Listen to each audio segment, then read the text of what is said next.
La petite corne, Yirmaz, elle fait allusion à un secret. Il ne va pas expliquer le secret, mais on va nous le déchiffrer. Aladavara atid liot, sache que cette petite corne fait allusion à une chose qui se passera plus tard. Samour les biata Goël, juste avant la délivrance, juste avant la vue du Goël. Ce qui veut dire que lui-même dit, je sais que ça fait allusion à quelque chose que moi je ne vivrai peut-être pas, je ne verrai pas. Ça fait allusion à la montée de quelque chose qui, lorsque ça se passera, sachez, enfants d'Israël, que ça y est, on est véritablement dans les temps messianiques. Et il explique.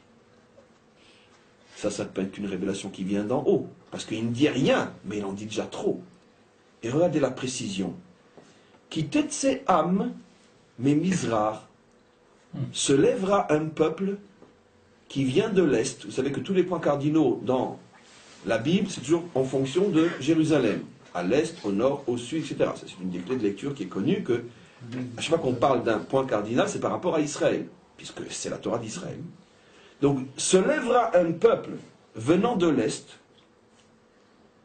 Vetashuv les Torah d'Ishmaël, qui au départ n'était pas de religion d'Ishmaël, et qui va, vous avez déjà compris, et qui va adopter, qui va embrasser la religion d'Ishmaël, bien que ce n'est pas du tout un Ishmaélite.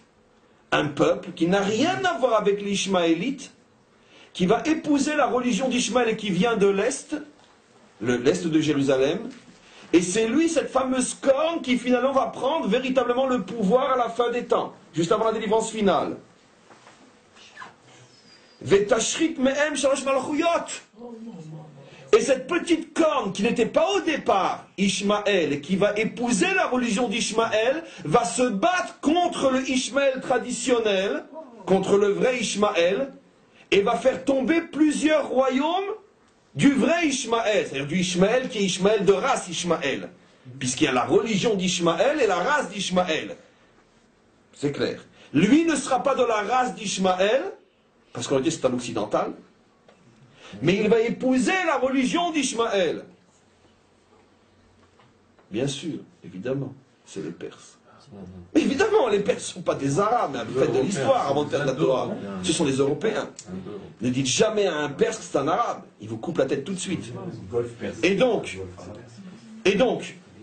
ce peuple qui vient de l'Est, mais attendez, mais ça va être marqué en toutes lettres. Le Messiah David n'a pas voulu en dire plus, parce que Kaniré qu'on ne lui a pas donné le droit de dire plus.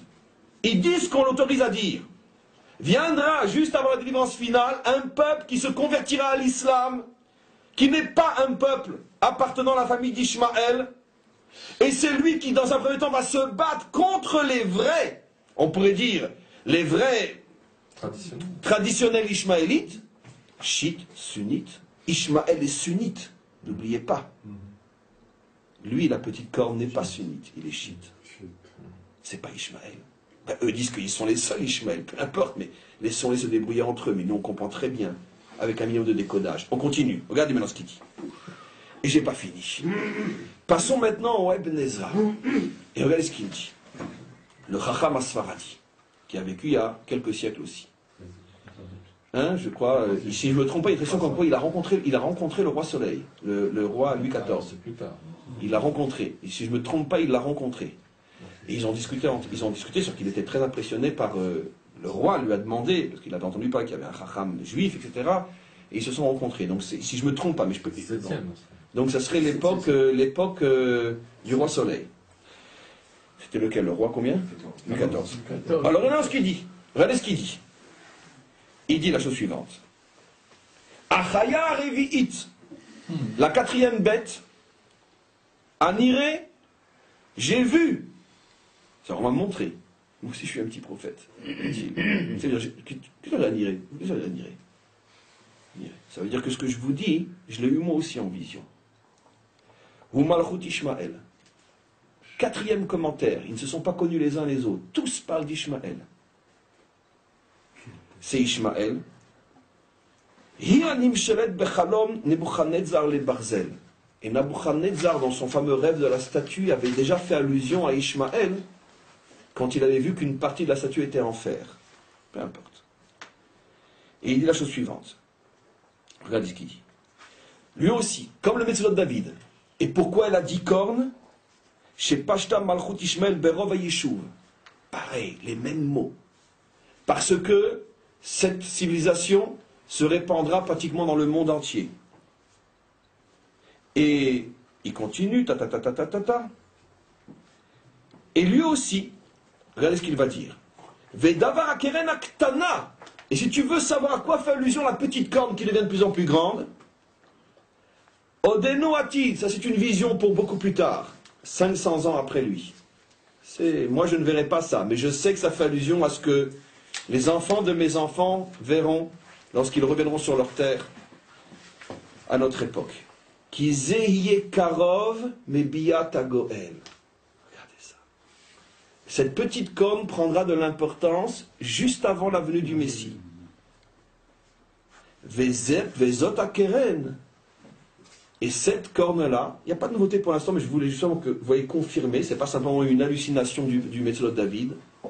Cette petite corne viendra du Mizrar. Chez Yeshuv les Torah et les Akranot. Et elle reviendra à la religion des 10 premières cornes. Et après être revenue à la religion des 10 premières cornes, le vrai Ishmaël, Ishrit Shalosh Malchuyot, elle se battra contre 3 des royaumes existants du côté d'Ishmaël. Parce qu'il y a eu 3 guerres, on en connaît une, l'Irak, on en connaît...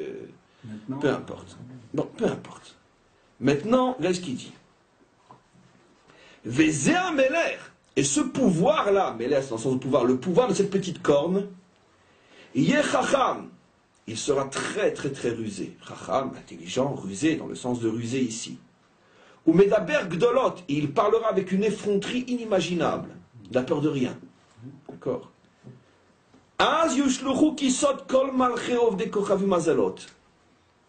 Et à ce moment-là, il fera tomber tous les trônes de toutes les nations, les unes après les autres.